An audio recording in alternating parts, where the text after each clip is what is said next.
Hey, what's up YouTube? I'm going to show you how to download iOS Amazon Flex app.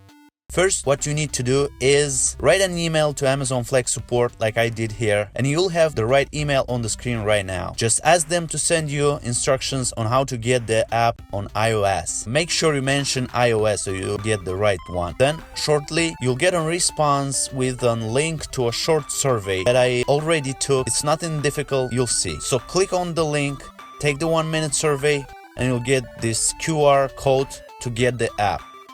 Now remember, this is going to be valid for only 24 hours, so you better get it as soon as you get the email. Now we need a QR code reader. Go into the App Store and type in the search box up there QR code reader. And they recommend you to get the second one here, but I don't think it matters. So get the app, open it, and scan the QR code on your screen. This is going to direct you to the app itself. Click install, hit done,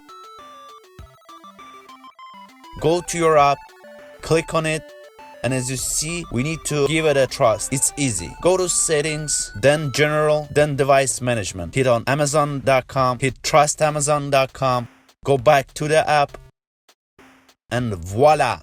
You also may want to check my other video to find out what's the best budget phone you want to use with Amazon Flex. I'll have the link into the description below. You guys hit the like button and subscribe for more. Thanks!